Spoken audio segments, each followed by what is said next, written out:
तहरीक इंसाफ ने तहरीरी मुतालबात हुकूमत को पेश कर दिए। बानी पीटीआई की 9 मई वाकयात से मुतालिक गिरफ्तारी की इंक्वायरी का मुतालबा। हुकूमत चीफ जस्टिस या सुप्रीम कोर्ट के 3 जजेस पर मुश्तमिल 2 इंक्वायरी कमीशन तश्कील दे। कमीशन के जजेस की तैनाती पीटीआई और हुकूमत की बाहमी रजामंदी से 7 रोज में की जाए। इस्लामाबाद हाई कोर्ट में रेंजर्स और पुलिस के दाखिल होने और बानी पीटीआई की गिरफ्तारी के बाद 9 मई वाकयात की सीसीटीवी वीडियोज की तहकीकात की जाए। 9 मई वाकयात के गिरफ्तार कारकुनान और तशद्दुद का शिकार होने वालों की फहरिस्त पेश करने का भी मुतालबा। पीटीआई के मुसव्वदे पर अली-अमीन गंडापुर, उमर अयूब, असद कैसर, सलमान अकरम राजा, अलामा नासिर अब्बास और हामिद रजा के दस्तखत मौजूद।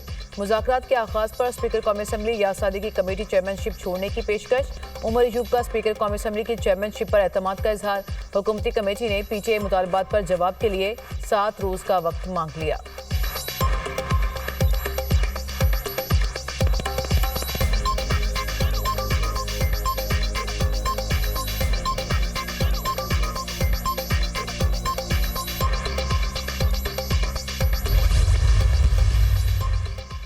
ऑपोजिशन मैंडेट वापसी के मुतालबे से दस्तबरदार हो गई। ऑपोजिशन ने 2 कमीशंस के कयाम का मुतालबा किया। मुतालबात में मैंडेट वापसी का मुतालबा शामिल नहीं। हमने मुज़ाकराती कमेटी से सियासी मुकदमात में कैद कारकुनान की तफसीलात मांगी। ना किसी सियासी कारकुन का नाम बताया, ना किसी सियासी मुकदमे का हवाला दिया। पीटीआई ने चार्टर ऑफ डिमांड हमें देने से पहले मीडिया को जारी किया। ऑपोजिशन को जवाब देने के लिए वज़ीर-ए-आज़म ने कमेटी तश्कील दे दी। कमेटी में तमाम इत्तेहादी पीपल्स पार्टी भी शामिल है। कमेटी पीटीआई के मुतालबात का जायजा लेकर जवाब देगी। इन मुतालबात का मौसर जवाब तैयार करके पेश करेंगे। वो जवाब हमारा हतमी जवाब होगा। वज़ीर-ए-आज़म के मशीर सियासी अमूर राना सनाउल्लाह और सेनेटर इरफान सदीकी की न्यूज़ कॉन्फ्रेंस। कहा, बानी की 9 मई की गिरफ्तारी पर जुडिशल रिव्यू हो चुका। हाई कोर्ट के हाथे से गिरफ्तारी का मामला भी जुडिशल एक्शन हो चुका। 9 मई गिरफ्तारी पर सुप्रीम कोर्ट रास्ता ले चुका। उस वक्त के चीफ जस्टिस ने इस मामले का नोटिस लिया था।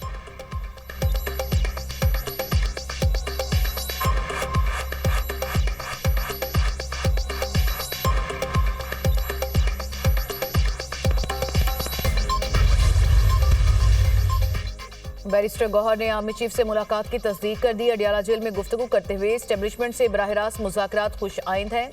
मेरी और अली-अमीन गंडापुर की आर्मी चीफ तलहदगी में मुलाकात हुई। आर्मी चीफ के सामने तमाम मुतालिबात और मामलात रख दिए। मुलाकात में मुल्की इस्तेहकाम से मुतालिक तमाम अमूर पर भी गुफ्तगू हुई। दूसरी जानिब से मुस्बत जवाब मिला। उम्मीद है कि अब सूरत हाल बेहतर हो जाएगी।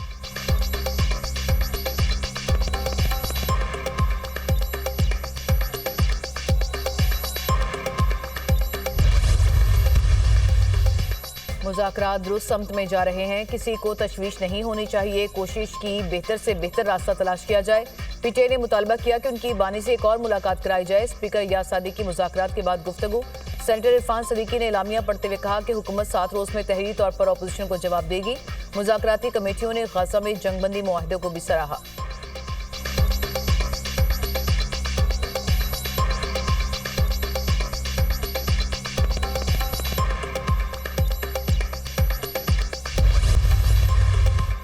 बानी पीटीआई से अडियाला जेल में मुलाकात होनी चाहिए। हुकूमत ने 7 दिनों में कमीशन के हवाले से भी बताना है। पाकिस्तान में एनर्जी क्राइसिस हमारे सरों पर है। कैपेसिटी पेमेंट की वजह से बिजली की कीमतें बढ़ रही हैं।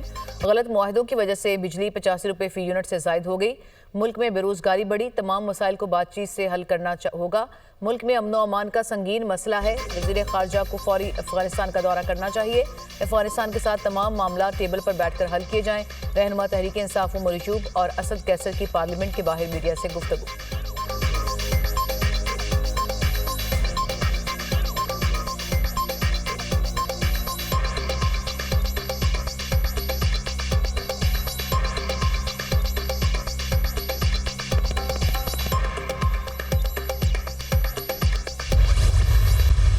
नेगोशिएशन अच्छे तरीके से हो रही हैं और होनी चाहिए और आगे बढ़नी चाहिए। हम बिल्कुल चाहते हैं कि ये नेगोशिएशंस आगे बढ़ें और अच्छे तरीके से बढ़ें, मगर करप्शन पे डील या एनआरओ नहीं है। और मैंने सुना है कि बानी चेयरमैन डील करना चाहते हैं, तो ये करप्शन केस का जवाब देना होगा और जो जो किया है उसका हिसाब जो है वो हर हाल में होगा।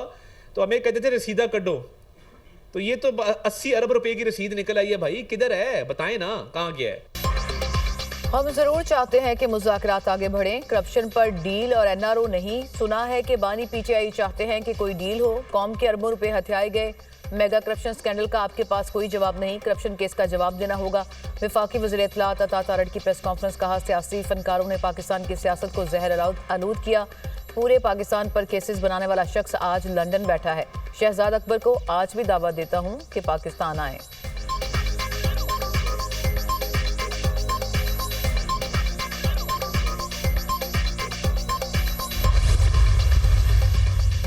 वादी तीरा में दहशतगर्दी के बढ़ते वाकयात पर फोर्सेस की कार्रवाइयां। इंटेलिजेंस बेस्ड ऑपरेशन में 22 खारिज हलाक, 18 जख्मी।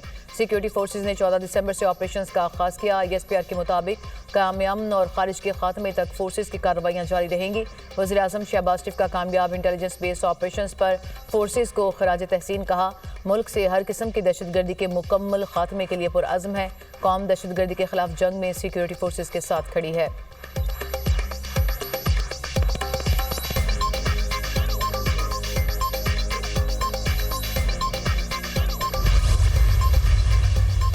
हमने सऊबतें बर्दाश्त की लेकिन इंतकामी सियासत नहीं की। मुझे तकलीफ है जो बच्चे किसी के बहकावे में आए। नौजवानों को तामीर का रास्ता दिखाना है, तोड़ फोड़ का नहीं।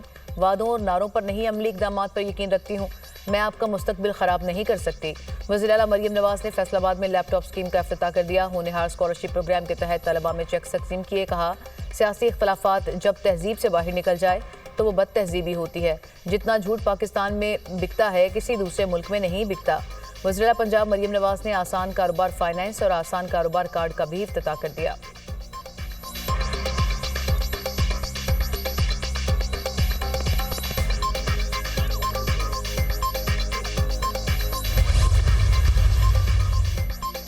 सुप्रीम कोर्ट ने वजारत दिफा से सिविलियंस के मिलिट्री ट्रायल की तफसीलात मांग ली। जस्टिस अमीनुद्दीन खान के फौजी अदालतों में सिविलियंस के ट्रायल के फैसले के खिलाफ अपीलों पर समाअत के दौरान रिमार्क्स। कहा, कुलभूषण के अलावा अब तक कितने सिविलियंस का ट्रायल हुआ, डेटा के साथ जवाब दें। जस्टिस हसन अजहर रिजवी ने कहा, नेचुरल जस्टिस के तहत किसी को सुने बगैर सजा नहीं हो सकती। अदालत ने ट्रायल में पेश शवाहिद को डिस्कस नहीं करना। अदालत महज शवाहिद का जायजा लेना चाहती है। अदालत देखना चाहती है कि ट्रायल में शहादतों पर कैसे फैसला हुआ। समाअत कल तक के लिए मुलतवी।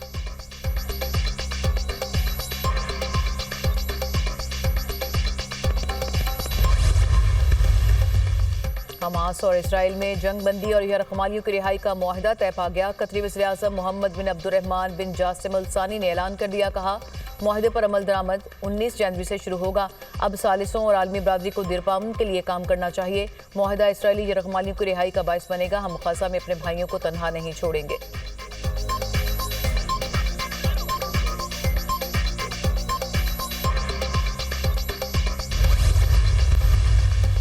वज़ीर आज़म शहबाज शरीफ का गजा जंगबंदी का खैर मकदम। कहा, कतर, सऊदी अरब, अमरीका, मिस्र और दीगर दोस्त ममालिक की कोशिशें नाकाबिले फरामोश हैं। गजा और दीगर जंग ज़दा इलाकों में इंसानी इमदाद की तरसील इंतहाई अहम है।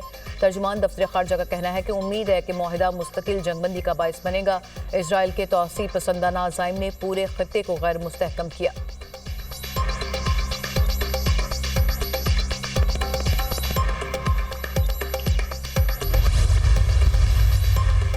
गजा में जंगबंदी मुआहिदा। जमात इस्लामी का 17 जनवरी को मुल्क भर में यौम तशक्कुर मनाने का ऐलान। हाफिज नईमुर रहमान का कहना है कि अहले गजा सुरखरू हुए। इसराइल ने 15 माह में फ़लस्तीनियों की बदतरीन नस्लकुशी की। इसराइली हमास को मिटाने की बात करता था, आज उसी से मुआहिदा करना पड़ा। यह सिर्फ इसराइल की नहीं बल्कि अमरीका की भी शिकस्त है।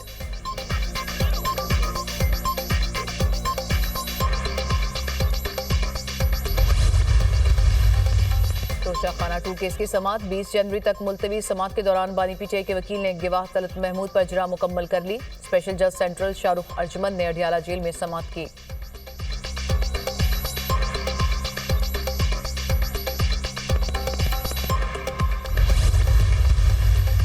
जिला कुरम में दहशतगर्दों का काफिले पर हमला। सिक्योरिटी फोर्सेस का एक जवान शहीद, 4 जख्मी हो गए। काफिले में शामिल 3 गाड़ियों को नुकसान पहुंचा।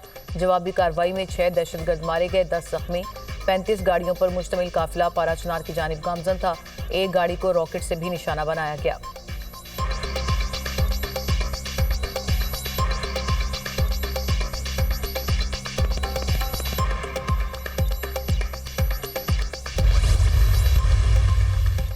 भारतीय अदाकार सैफ अली खान अपनी रिहाइशगाह पर डकैती के दौरान जख्मी। भारतीय मीडिया के मुताबिक तर्जुमान लीलावती हॉस्पिटल का कहना है कि सैफ अली खान को 6 जख्म आए, जिनमें से 2 गहरे हैं।